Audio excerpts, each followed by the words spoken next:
कीजिए।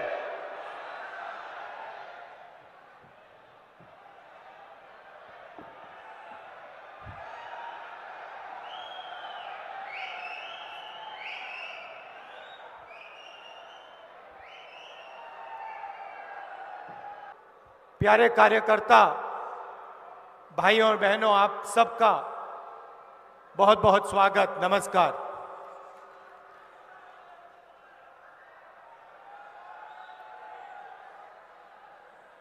प्रेस के हमारे मित्रों, आपका भी यहां स्वागत।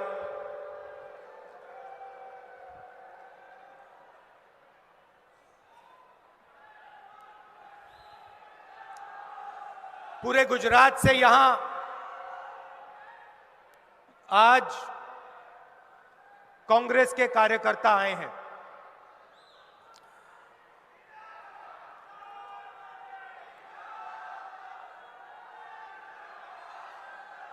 मतलब पूरे गुजरात से, गुजरात के हर कोने से, हर गांव से, हर बूथ से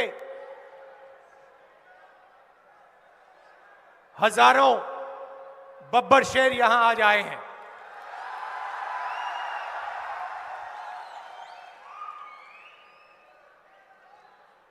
और ये जो बब्बर शेर हैं,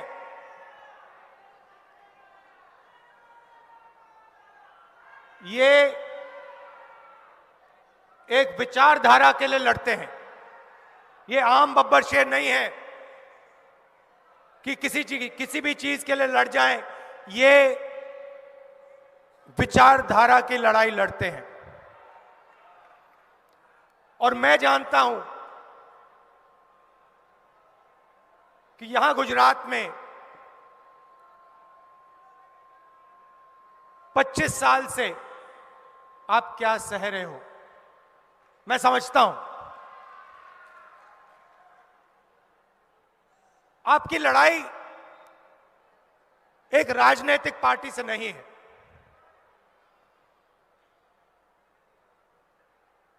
यह लड़ाई कांग्रेस और बीजेपी के खिलाफ नहीं है, इनके बीच में नहीं है। सबसे पहले आपको समझना होगा कि आप किस चीज के खिलाफ लड़ रहे हो, किसके खिलाफ लड़ रहे हो।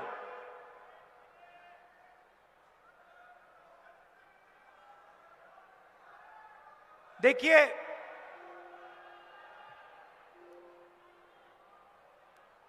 सरदार पटेल जी की बीजेपी ने मूर्ति बनाई। सरदार पटेल जी की दुनिया में सबसे बड़ी मूर्ति बीजेपी, नरेंद्र मोदी जी और आरएसएस के लोगों ने बनाई। सही? सरदार पटेल जी थे क्या? उन्होंने अपनी जिंदगी किन लोगों के लिए दी? वो किससे लड़े और क्यों लड़े? सबसे पहले सरदार पटेल जी सिर्फ एक व्यक्ति नहीं थे। आपने उनकी शरीर की मूर्ति बनाई, मगर वो सिर्फ एक व्यक्ति नहीं थे। वो गुजरात और हिंदुस्तान की किसानों की आवाज थे। मतलब जो भी उनके मुंह से निकलता था,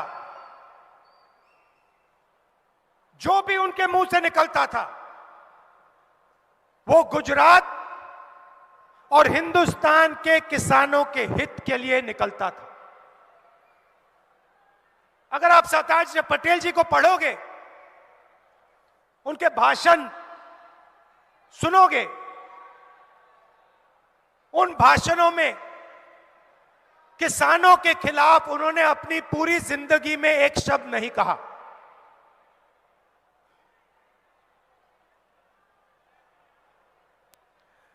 सरदार पटेल जी ने गुजरात के जो इंस्टीट्यूशंस थे, लोकतांत्रिक इंस्टीट्यूशंस, संस्थाएं, उनको खड़ा किया। सरदार पटेल जी के बिना अमूल पैदा नहीं हो सकता। तो बीजेपी एक तरफ मूर्ति बनाते हैं और दूसरी तरफ उन्हीं की सोच पर आक्रमण करते हैं, उन्हीं का अपमान करते हैं।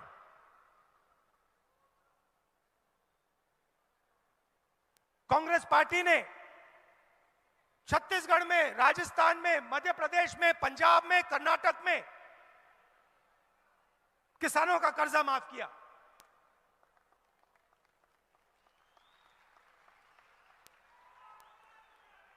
जहां भी हम सरकार में आए, हमने कहा पहला काम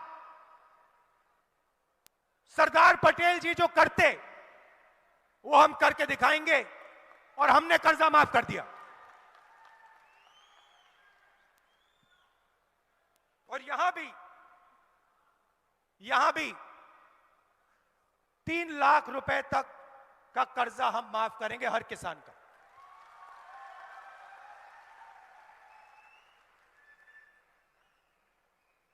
आप देखिए, मैंने आपसे पहले कहा आप लड़ किसके खिलाफ रहे हो। आमतौर से लोकतंत्र में राजनीतिक पार्टियों के बीच में लड़ाई होती है। कांग्रेस और बीजेपी पार्टियों के बीच में होती है, और जो प्रदेश के, देश के जो इंस्टीट्यूशंस होते हैं, संस्थाएं होती हैं, आमतौर से ये न्यूट्रल रहती हैं, ये अंपायर का काम करती हैं। चाहे वो पुलिस हो, इलेक्शन कमीशन हो, मीडिया हो, बाकी जो इंस्टीट्यूशंस होते हैं, संस्थाएं होती हैं, ये एम्पायर का काम करती हैं।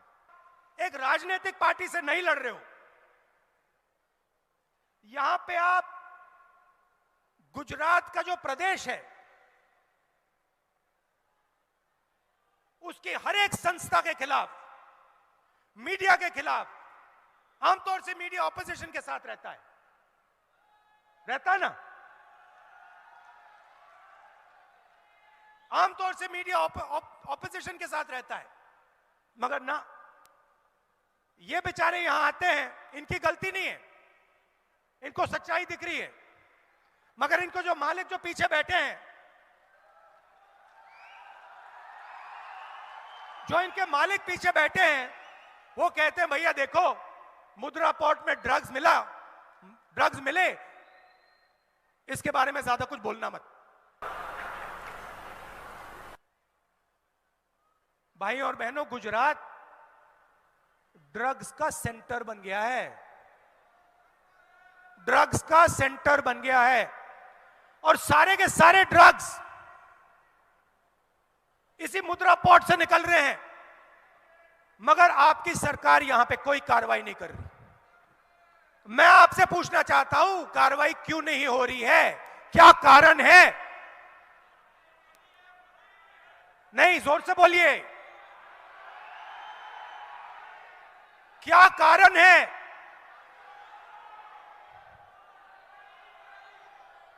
कि हर 2-3 महीने मुद्रा पोर्ट में ड्रग्स मिलते हैं, जो गुजरात के युवाओं का भविष्य को नष्ट कर रहे हैं, खत्म कर रहे हैं, मगर वहां पे कोई एक्शन नहीं लिया जा रहा। कारण क्या है? कोई ना कोई कारण तो होगा। अगर किसी गरीब व्यक्ति के घर में पुलिस वाले ड्रग्स ढूंढ लें, 2 लाठी मार के जेल में कर देते हैं, सही बात है, 2 लाठी मार के अंदर कर देंगे। मगर अगर हजारों करोड़ रुपए के ड्रग्स मुद्रा पोर्ट में मिले, पुलिस कोई कार्रवाई नहीं करेगी। गुजरात मॉडल।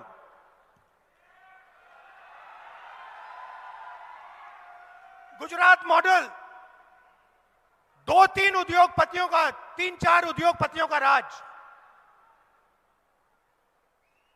100% मीडिया का कंट्रोल। उन उद्योगपतियों को जितनी भी जमीन चाहिए 2 मिनट में सरकार उनको दे देगी। मगर अगर गुजरात का गरीब हाथ जोड़ के, आदिवासी हाथ जोड़ के थोड़ी सी जमीन मांगे,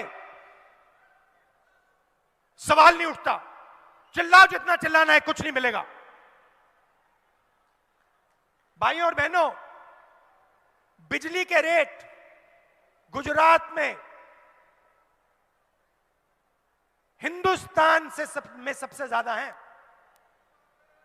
नेक्सस है, वही 2-3 कंपनियां हैं, वही नाम है। आपके जेब में से पैसा निकलता है, सीधा उन्हीं 2-3 उद्योगपतियों के जेब में जाता है। और ये आप सालों से देख रहे हो। लोकतंत्र पर आक्रमण, गुजरात की जनता पर आक्रमण, कोई कुछ बोल नहीं सकता गुजरात में। गुजरात एक स्टेट है जहां पे आंदोलन के लिए परमिशन लेनी पड़ती है। आंदोलन के लिए परमिशन लेनी पड़ती है। जिसके खिलाफ आप आंदोलन करोगे उसको परमिशन देनी पड़ेगी पहले, आंदोलन करने से पहले। यह है गुजरात। और आपने पूरे हिंदुस्तान को, अगर हिंदुस्तान के किसी भी व्यक्ति को व्यापार समझना हो, बिजनेस समझना हो, तो गुजरात उसको सिखा सकता है। आप सबसे आगे हो, मगर आपकी स्ट्रेंथ क्या थी? आपकी कॉम्पिटिटिव एडवांटेज क्या थी?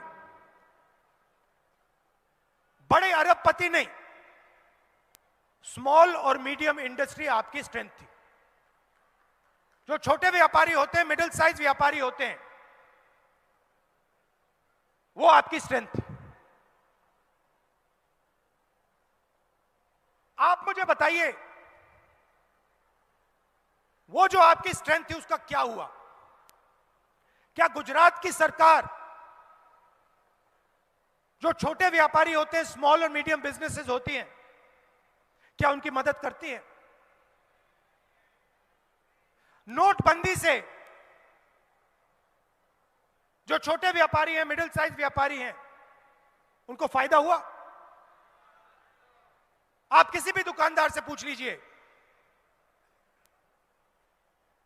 आपको बताएंगे, सब के सब बताएंगे कि नोटबंदी ने हमें नष्ट कर दिया।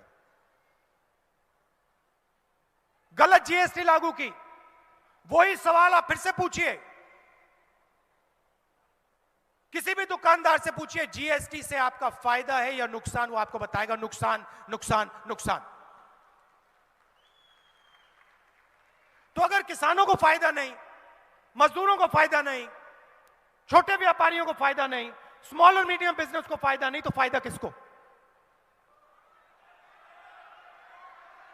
फायदा किसको? वही 3, 4, 5 बड़े उद्योगपतियों को। पूरा का पूरा गुजरात, आपका पूरा का पूरा प्रदेश उन्हीं 4-5 लोगों के हवाले कर दिया है। एयरपोर्ट हो, पोर्ट हो, इंफ्रास्ट्रक्चर हो, टेलीकॉम हो, कुछ भी हो, उन 5 के पास पूरा का पूरा उनके हवाले कर दिया है। यह आपकी सच्चाई है।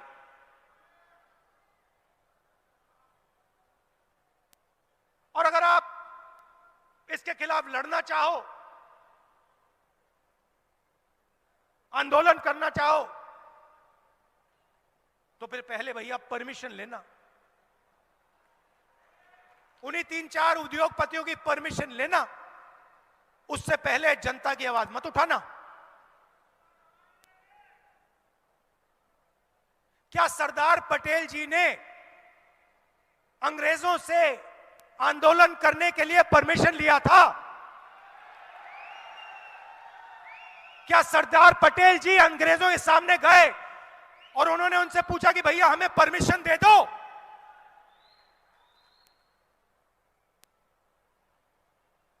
अगर आप सरदार पटेल जी से कहते कि एक ऐसा दिन आएगा कि जनता की आवाज उठाने के लिए गुजरात में परमिशन लेनी पड़ेगी, सरदार पटेल जी आपको क्या कहते? सरदार पटेल जी कहते उस सरकार को उठा के बाहर फेंको, निकालो। जो सरकार गुजरात की जनता से कहती है कि आंदोलन करने से पहले तुम्हें परमिशन लेना होगा, उसको निकालो, सरदार पटेल जी कहते। यह सच्चाई है। तो आप किसी एक राजनीतिक पार्टी से नहीं लड़ रहे हो, आप उसी विचारधारा से लड़ रहे हो जिसके खिलाफ सरदार पटेल जी लड़े थे।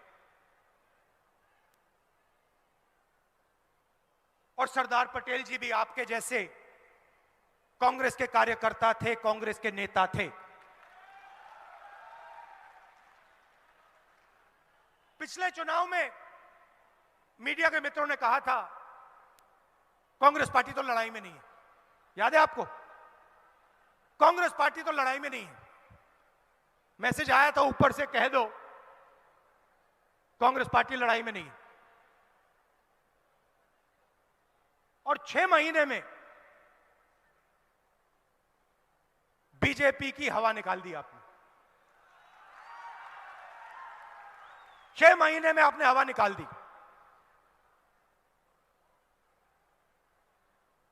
थोड़ी सी कमी रही, मगर आप बब्बर शेर जैसे लड़े,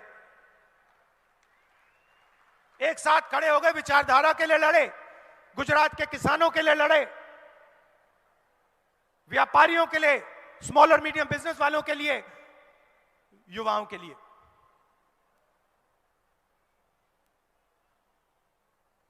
और वही इस बार होगा। देखिए, मीडिया कुछ भी कह ले और इनको कहना पड़ता है, इन बेचारों की गलती नहीं है, ऊपर से ऑर्डर आता है। कुछ भी कह दे, मैं आपको बता रहा हूं कि गुजरात की जनता आपके साथ खड़ी हुई है। गुजरात की जनता तंग है, गुजरात की जनता गुस्से में है, दुखी है। बस आपको गुजरात की जनता के साथ खड़ा होना है और आपकी सरकार गुजरात की जनता की सरकार, गुजरात की आवाज की सरकार बन जाएगी।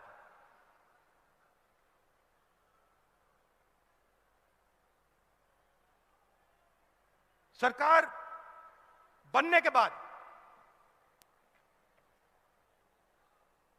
गुजरात की जनता के लिए कांग्रेस पार्टी क्या करेगी? पहले मैंने कहा किसानों का कर्जा माफ करेगी 3 लाख रुपए का, पहला काम। दूसरा काम, आपको याद होगा कोविड आया था, याद है? भूल गए? याद है ना? आपको मालूम है गुजरात में कितने लोगों की मृत्यु हुई?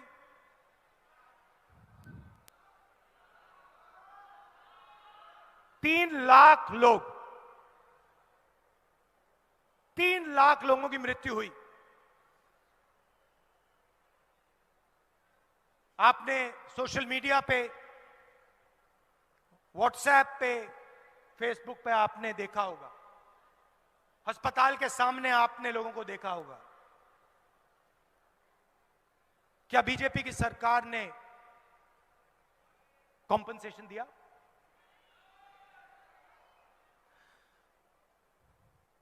सरदार पटेल जी की इन्होंने मूर्ति बनाई। अगर आज सरदार पटेल जी जिंदा होते और आप उनसे पूछते, सरदार पटेल जी गुजरात में 3 लाख लोग कोविड के शिकार हुए, क्या उनको कॉम्पनसेशन, उनके परिवारों को कॉम्पनसेशन दिया जाना चाहिए, हां या ना? सरदार पटेल जी क्या कहते? क्या सरदार पटेल जी कहते नहीं देना है कॉम्पनसेशन? सवाल नहीं उठता। तो जो सरदार पटेल जी कहते वो कांग्रेस पार्टी करेगी, 4 लाख रुपए कॉम्पनसेशन हर व्यक्ति को देगी।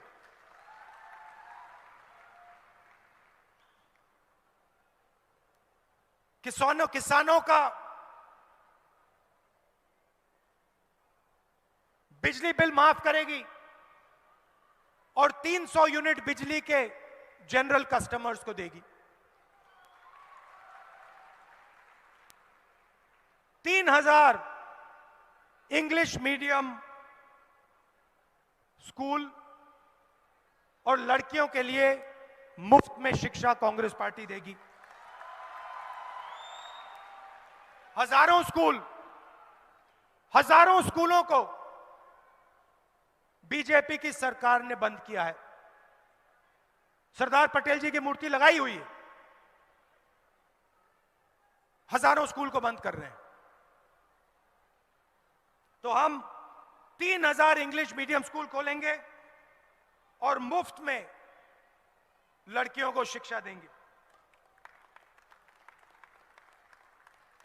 और जो मिल्क प्रोड्यूसर्स हैं उनको 5 रुपए की सब्सिडी और गैस सिलेंडर जो आज 1000 रुपए का है वो हम 500 रुपए में देंगे। जो यूपीए के समय में 400 रुपए हुआ करता था, जो आज 1000 रुपए है।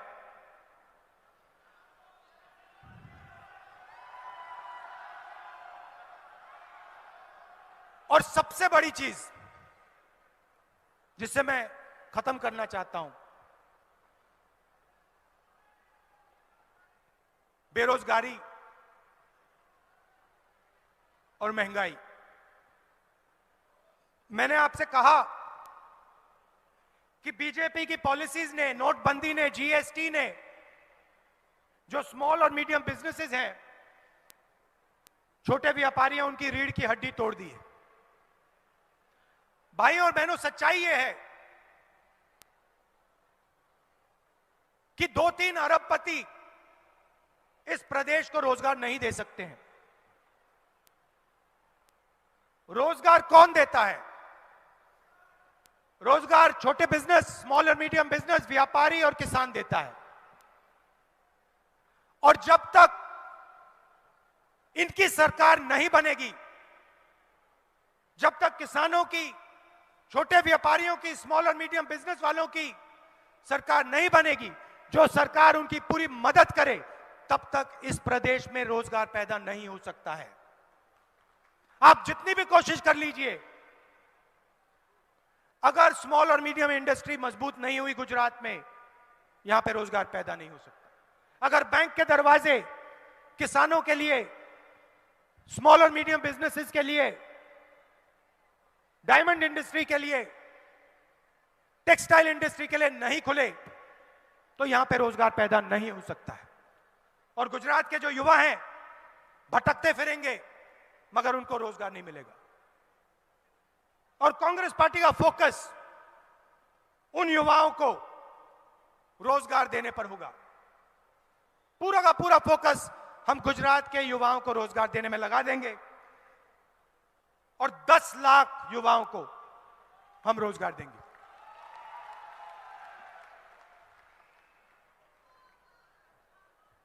आपके सामने चुनाव है और मैं आपको बता रहा हूं, मैं पिछली बार भी आया था, इस बार भी आया हूं, मैं आपको बता रहा हूं, अगर आप लड़ गए,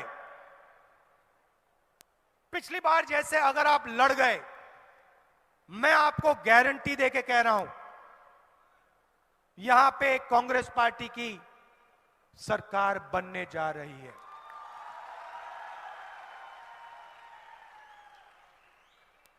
आप देखिए,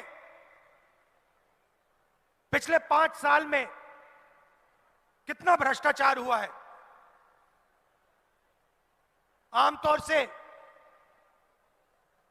क्रिकेट टीम में अगर एक प्लेयर फेल होता है, एक प्लेयर को हटा देते हैं। गुजरात की सरकार की जो टीम है, उसमें एक प्लेयर को नहीं, पूरी की पूरी टीम को हटा के फेंक दिया। मतलब ये जानते हैं कि पिछले 5 सालों में इन्होंने गुजरात के लिए कुछ नहीं किया, सिर्फ भ्रष्टाचार किया है और गुजरात की जनता को यह सब दिख रहा है।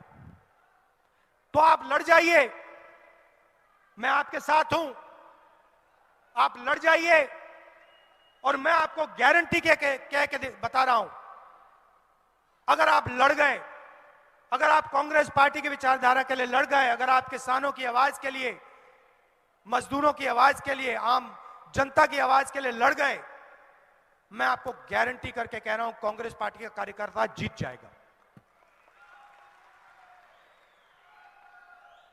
आप हमारी शक्ति हो, आप हमारी रीढ़ की हड्डी हो, और मैं दिल से आपका धन्यवाद करना चाहता हूं कि आप कांग्रेस पार्टी का झंडा उठाते हो, कांग्रेस पार्टी की विचारधारा के लिए लड़ते हो, और गुजरात में आपने बहुत बहुत मुश्किल सही है। मैं समझता हूं, दम लगा के लड़िए, गुजरात में कांग्रेस पार्टी को जिताइए, गुजरात की जनता की और अपनी सरकार बनाइए। बहुत बहुत धन्यवाद। नमस्कार। जय हिंद।